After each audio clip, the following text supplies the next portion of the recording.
Comienza en Radio María Armonía Universal. Un recorrido sonoro por la música antigua desde sus orígenes hasta mediados del siglo XVIII, dirigido por Daniel Quirós.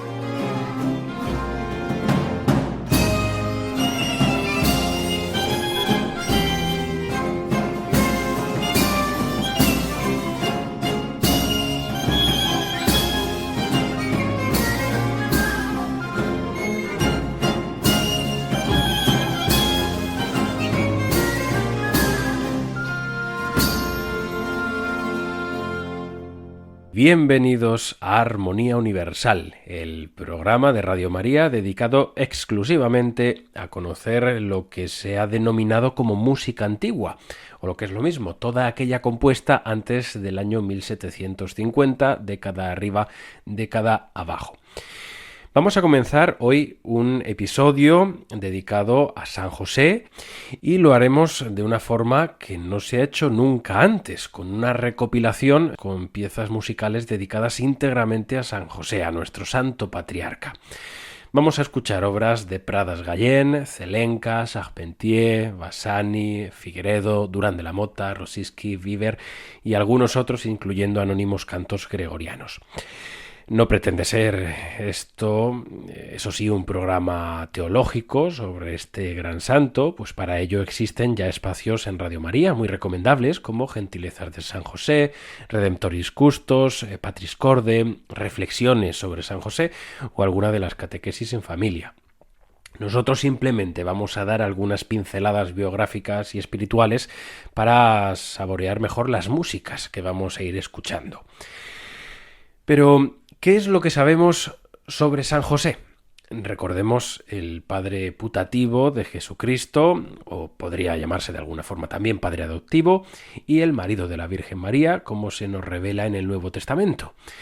Pues en el Catecismo de la Iglesia Católica, en el número 437, se nos indica que Cristo fue concebido como santo en el seno virginal de María, mientras que José fue llamado por Dios para tomar consigo a María, su esposa, encinta del que fue engendrado en ella por el Espíritu Santo, para que Jesús, llamado Cristo, nazca de la esposa de José en la descendencia mesiánica de David. Por otro lado, en el 532 vemos a Jesús como verdadero Dios y verdadero hombre gracias, en parte, al propio San José. Nos dice así el Catecismo: con la sumisión a su madre y a su padre legal, Jesús cumple con perfección el cuarto mandamiento. Es la imagen temporal de su obediencia filial a su Padre Celestial. La sumisión cotidiana de Jesús a José y a María anunciaba y anticipaba la sumisión del Jueves Santo cuando dijo: «No se haga mi voluntad». Y de este santo matrimonio, ideal para todos los cristianos, se han hecho numerosas referencias en el mundo de la música antigua. Por ejemplo, si nos vamos a Francia, nos encontramos a Marc-Antoine Charpentier, que elaboró a partir de un villancico tradicional de la región de Champagne del siglo XVI, una piececita, una chanson, que titularía «José está felizmente casado». Para ello, además del villancico, se sirvió también de una canción infantil que poco o nada tenía que ver con el tema en cuestión, pues trataba de las habilidades de un mariscal sin una pierna para bailar. En fin, no es extraño tampoco este tipo de relaciones en la música que dan como resultado pues audiciones como esta, audiciones josefinas que escucharemos a cargo de los pajes del Centro de Música Barroca de Versalles y Gaëtan Jarry a la dirección.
En las Escrituras hay quien ha tomado la genealogía de Jesús y por tanto de San José como motivo de conflicto y de falsedad. Se dice en el Evangelio, según San Mateo, que el padre de José era Jacob, mientras en el Evangelio, según San Lucas, se llamaba Elí. ¿Debemos pensar, por tanto, que alguno de los dos se equivocaba o directamente se lo inventó? Pues por supuesto que no. El motivo no es otro que la conocida como ley del levirato, que podemos encontrar en el Antiguo Testamento y más concretamente en el capítulo 25, versículos 5 y 6 del Deuteronomio, donde dice: Si dos hermanos viven juntos y uno de ellos muere sin tener hijos, la mujer del difunto no se casará con un extraño. Su cuñado se casará con ella y cumplirá con ella su deber legal de cuñado. El primogénito que ella dé a luz llevará el nombre del hermano difunto y así no se borrará su nombre de Israel. Debemos entender, por tanto, que el padre biológico de San José sería Jacob y, lógicamente, esto lo tendrían que saber, como mínimo, algún pariente de Jesús y transmitírselo a los evangelistas. Por otro lado, no es de extrañar tampoco que se conociese que el abuelo de Cristo falleciese y su tío abuelo se desposara con la viuda. Como vemos, no ya una costumbre, sino que se trata de una ley que había que cumplir. Aunque no todos lo hicieran, eso sí, y es de suponer que los ascendientes más directos al mismísimo Jesucristo, del linaje del rey David, en este caso sí cumplirían las leyes a rajatabla. Y para poner música a estos orígenes sanguíneos de San José, hemos encontrado una pieza anónima gregoriana titulada Josep Fili David, tomado del gradual romano en Solesmes, y que dice lo siguiente: José, hijo de David, no temas recibir a María como esposa tuya, porque lo que ha nacido en ella viene del Espíritu Santo. Aleluya.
Respecto a la infancia de San José, sabemos, por puño y letra de la venerable Sor María de Jesús de Ágreda, en su libro San José en la mística ciudad de Dios, en su capítulo 1, artículo 3, que, y cito, se lo voy a leer: nació el santo varón San José perfectísimo y muy hermoso en lo natural, y causó en sus padres y allegados extraordinaria alegría, al modo de la que hubo en el nacimiento del Bautista, aunque la causa de ella fue más oculta. Aceleróle el Señor el uso de la razón, dándosele al 3er año muy perfecto, con ciencia infusa y nuevo aumento de la gracia y virtudes. Desde entonces comenzó el niño a conocer a Dios por la fe y también por el natural discurso y ciencia. Le conoció como primera causa y autor de todas las cosas, y atendía y percibía altamente todo lo que se hablaba de Dios y de sus obras. Y desde aquella edad tuvo muy elevada oración y contemplación y ejercicio admirable de las virtudes que su edad pueril permitía, de manera que cuando a los 7 o más años llega a los demás el uso de la razón, ya San José era varón perfecto en ella y en la santidad. Era blando de condición, caritativo, afable, sencillo, y en todo descubría no sólo inclinaciones santas, sino angélicas, y creciendo en virtudes y perfección, llegó con vida irreprensible a la edad en que se desposó con María Santísima. Fue santificado en el vientre de su madre y jamás tuvo movimiento impuro ni desordenado. Quedó el santo esposo más levantado que el supremo de los serafines, porque la pureza que ellos tienen sin cuerpo se la concedió a San José en cuerpo terreno y carne mortal. Y al igual que antes hemos escuchado uno de los himnos más representativos de la fiesta de San José, vamos ahora con otro que toma los mismos versos. En este caso un motete barroco titulado José, hijo de David, escrito en 1674 por Juan de Figueredo e interpretado en esta ocasión por el grupo vocal Odecaton y Paolo Dacol a la dirección.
Benedicto XVI, en una de las obras de referencia que todo católico debería leer para comprender punto por punto los evangelios y que ya habíamos comenzado a narrar anteriormente, habla de cómo José es un hombre justo, pero no duro.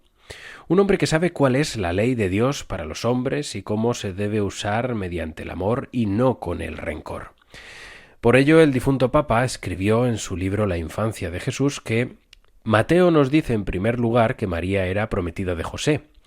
Según el derecho judío entonces vigente, el compromiso significaba ya un vínculo jurídico entre las dos partes, de modo que María podía ser llamada la mujer de José, aunque aún no se había producido el acto de recibirla en casa, que fundaba la comunión matrimonial. Como prometida, la mujer seguía viviendo en el hogar paterno y se mantenía bajo la patria potestas. Después de un año tenía lugar la acogida en casa, es decir, la celebración del matrimonio. Ahora bien, José constató que María esperaba un hijo por obra del Espíritu Santo. Pero lo que Mateo anticipa aquí sobre el origen del niño, José aún no lo sabe. Ha de suponer que María había roto el compromiso y, según la ley, debe abandonarla. A este respecto puede elegir entre un acto jurídico público y una forma privada. Puede llevar a María ante un tribunal o entregarle una carta privada de repudio. José escoge el segundo procedimiento para no denunciarla. En esa decisión, Mateo ve un signo de que José era un hombre justo. Y la calificación de José como hombre justo, Tzadik, va mucho más allá de la decisión de aquel momento. Ofrece un cuadro completo de San José y a la vez lo incluye entre las grandes figuras de la antigua alianza, comenzando por Abraham, el justo. Si se puede decir que la forma de religiosidad que aparece en el Nuevo Testamento se comprendía en la palabra fiel, el conjunto de una vida conforme a la Escritura se resume en el Antiguo Testamento con el término justo. El Salmo 1 ofrece la imagen clásica del justo. Así pues, podemos considerarlo casi como un retrato de la figura espiritual de San José. Justo, según este salmo, es un hombre que vive en intenso contacto con la palabra de Dios, que su gozo está en la ley del Señor. Es como un árbol que, plantado junto a los cauces de agua, da siempre fruto. Y al respecto, la música no se puede quedar callada. Ya encontramos en el desconocidísimo repertorio religioso polaco del siglo XVII un motete sacro para varias voces e instrumentos en una pieza titulada Fidelis Servus et Prudens, siervo fiel y prudente, de Janek Rossicki.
Vamos a conocer ahora al incansable trabajador, ese que supo mantener y cuidar a la Sagrada Familia como Dios se lo había mandado.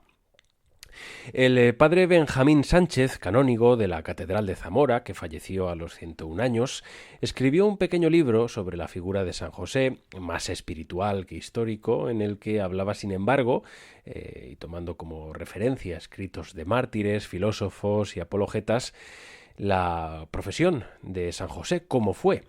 Les vamos a leer algunos extractos para seguir configurando esa figura que estamos haciendo en el programa sobre nuestro santo patriarca, y dice así: según la Sagrada Escritura, San José, atendiendo al significado de la palabra griega tecton, fue carpintero, ebanista, escultor, herrero, obrero de construcción o artesano en general. Aunque según reza la tradición, apoyada a su vez en el Evangelio, se le suele designar con el oficio de carpintero, y los padres de la Iglesia son de este parecer. San Justino, mártir del siglo II, escribió: Jesús pasaba por ser hijo del carpintero José, y era él mismo carpintero, pues mientras permaneció entre los hombres, fabricó piezas de carpintería como arados y yugos. Los evangelios apócrifos lo llamaron Faber Lignarius, o sea, obrero de la madera. Sin embargo, no han faltado algunos que, como San Hilario o San Beda el Venerable, dijeran que había tenido el oficio de herrero, y San Isidoro dijo que era obrero en hierro y en metal. Santo Tomás escribió que no fue José herrero, sino carpintero, y a partir del siglo XIII la opinión general es que este fue su oficio. No obstante, si nos atenemos a las palabras de San Justino, de que fabricó piezas de carpintería como arados y yugos, como los arados suelen llevar su reja de hierro, bien pudiéramos decir que San José era el artesano del pueblo, que no solo confeccionaba las piezas de madera que entraban en la construcción de las casas, sino también arados, ruedas de carro, etc., pudiendo sin duda trabajar a la vez la madera y el hierro. Lo que sí se desprende de los evangelios es que San José fue un humilde trabajador y en su rudimentario taller pudo emplearse en todos los menesteres que este oficio lleva consigo. Vivía como un artesano pobre y honrado que ganaba lo necesario para sustentar a su esposa María y al niño Jesús. El Evangelio nos refleja este estado de pobreza porque, al hablarnos de la purificación de María y la presentación de Jesús en el templo, ofrecieron al sacerdote 2 palominos en lugar de un cordero primal, ofrendas de familias pobres. Y de honradez, porque era el varón justo que vivía conforme a la ley de Dios.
Escribe el corazonista y profesor Francisco Javier Sáenz de Maturana en su libro José de Nazaret que no hay razones bíblicas ni teológicas que se opongan a que María hubiera tomado la decisión de permanecer virgen después de la Anunciación, teniendo en cuenta que ésta se dio después del erusín o desposorio, pero no de forma unilateral.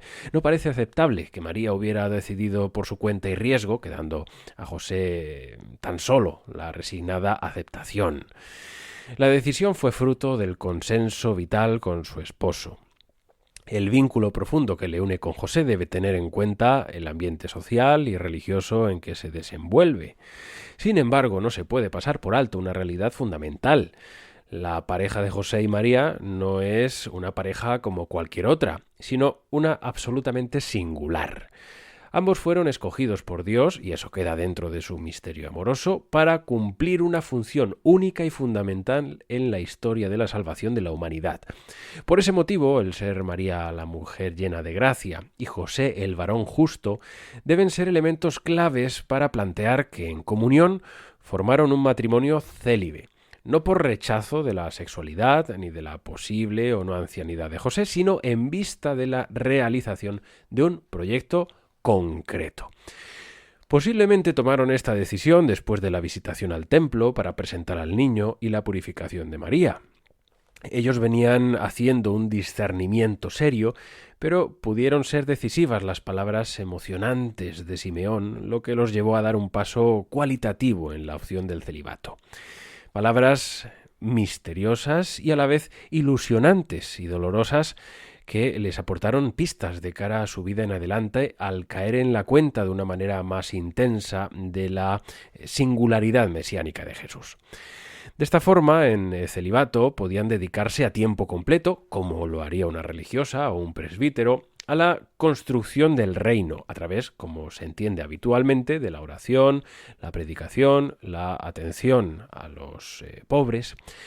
Pero ellos además descubrieron, abiertos a la voluntad de Dios, cómo Él les iba guiando por medio de signos para ver que el final de los tiempos estaba llegando, que el reino estaba irrumpiendo.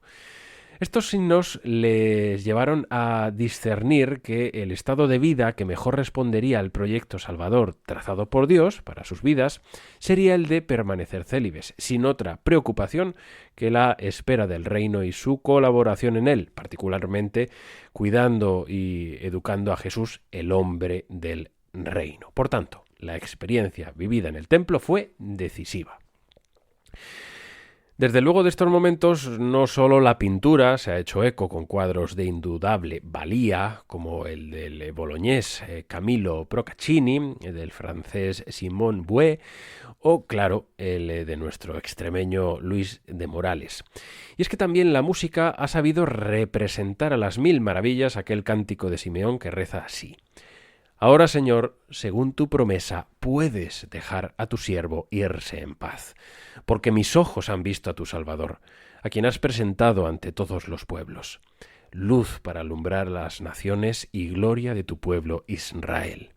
Este ha sido puesto para que muchos en Israel caigan y se levanten, y será como un signo de contradicción, y a ti misma una espada te traspasará el alma, para que se pongan de manifiesto los pensamientos de muchos corazones.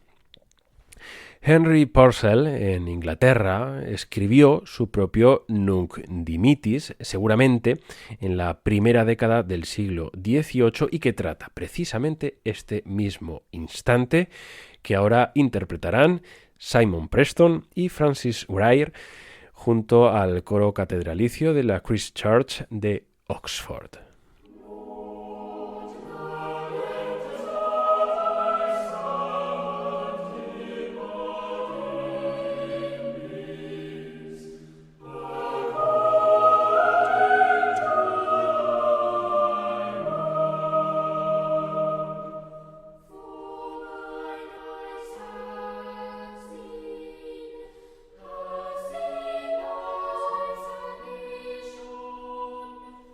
Which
no existe constancia de que la devoción a San José surgiera a la par de la devoción a la Virgen María. Lógicamente, los primeros discípulos de Cristo conocieron la vida de José. Algunos seguramente serían incluso primos, más o menos cercanos o amigos. En los primeros 2 siglos de cristianismo, las veneraciones se ligaban sobre todo a los mártires, pero ya encontramos en los escritos de San Jerónimo, de San Agustín o de San Juan Crisóstomo referencias bellísimas a nuestro santo patriarca, cuyo nombre en hebreo significa el que va en aumento. Pues bien, poco a poco, el amor que tuvieron los primeros cristianos fue también en aumento. Y podemos encontrar ya, incluso en aquellos tiempos tan lejanos, en Oriente, en la Basílica de Belén, construida por Santa Elena, un pequeño oratorio dedicado a San José, el primero de muchos desde entonces. Aunque tendría que esperar hasta finales del siglo XVIII para que esta devoción encontrase su punto álgido. Tanto que este patrón de los carpinteros y de los trabajadores en general fuera declarado en 1870 patrón de la Iglesia Católica Universal, el mayor honor que se puede otorgar. Su artífice fue el Papa Pío IX. Y otro Pío, en este caso Pío XII, también honraría a San José en 1955, instituyendo la fiesta de San José Obrero cada 1 de mayo. Gracias a Dios también tenemos muchas formas de venerarlo desde nuestros hogares, como por ejemplo las letanías de San José, que aunque se vienen rezando desde hace siglos, no serían aprobadas para su uso público hasta 1909 por el Papa Pío X, incluyendo una indulgencia parcial. Y la música, y como decimos hace tiempo que se rezan, también ha sabido embellecer estas oraciones en numerosas ocasiones. Unas de ellas serían las que escribió Stefan Seiler en la década de 1750, de aspecto más clasicista, pero aún guardando parte del contrapunto y de la estética barroca. Así que vamos a escucharlas ya en una grabación de Teresa Marut, Laura Vasek, Alexander Revinsky, David Vifo, Mateusz Rusowicz, la Capella Grigoviensis y los cantores de Cracovia.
Hasta la fecha, la Iglesia Católica no ha reconocido nada más que una única aparición de San José en Cotignac el 11 de agosto de 1519 ante un leñador que el día anterior ya había visto a la Virgen con el niño, a San Bernardo y a San Miguel Arcángel.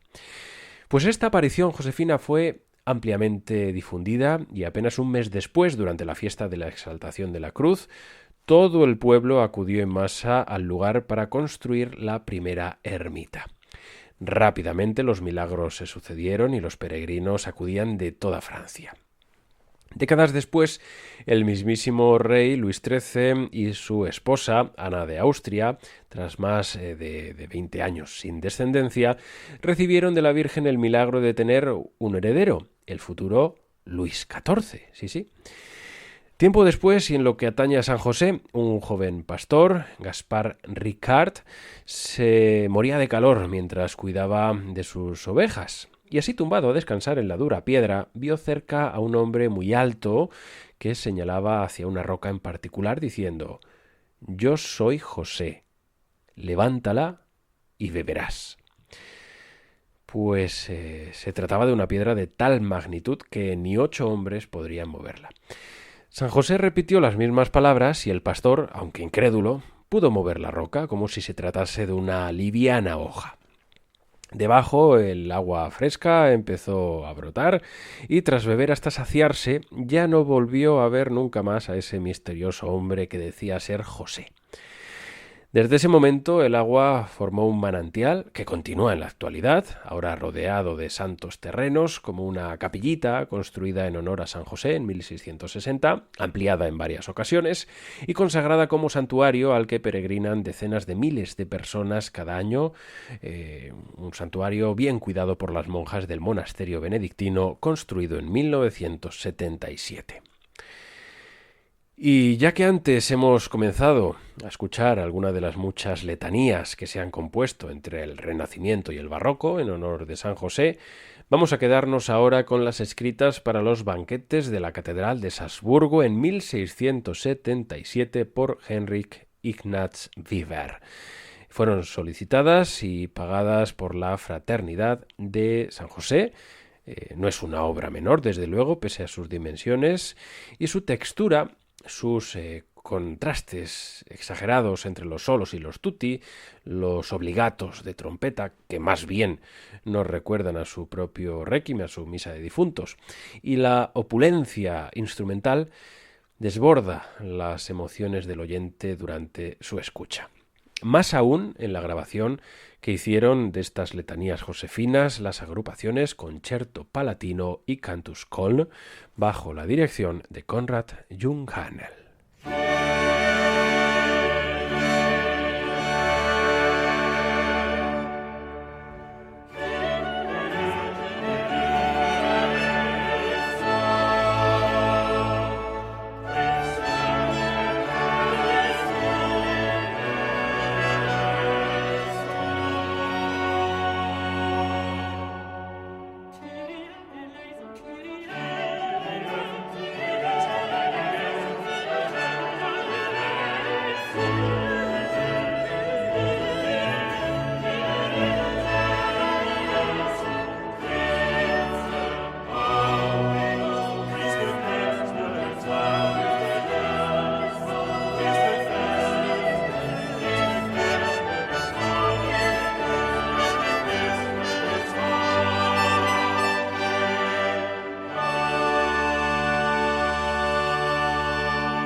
Es momento ya de despedirnos de este programa que saben que pueden escuchar en cualquier momento a través de nuestra página de podcast escribiendo Armonía Universal. También nos pueden hacer cualquier consulta o sugerencia a nuestro correo electrónico Armonía Universal, armonía con H como se escribía antaño, Armonía Universal todo junto @radiomaria.es. Esperamos que hayan disfrutado con estos episodios dedicados a San José, un San José que es nuestro patrón universal de la Iglesia Católica, patrón de los trabajadores y sobre todo, y más importante, esposo de la Virgen María y padre adoptivo, padre putativo de nuestro Señor Jesucristo. Ha sido un placer y ya saben que les esperamos aquí en Radio María, la radio de la Virgen. Muerte, alivia mi dolor y no tardes en venir, no tardes en venir, no tardes, no tardes en venir. Alivia mi dolor, alivia mi dolor y no tardes, no tardes en venir.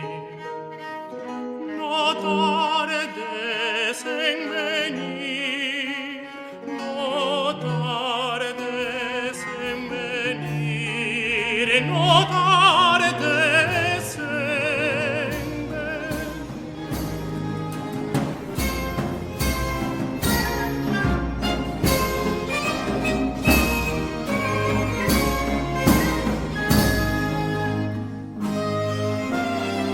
Finaliza en Radio María Armonía Universal.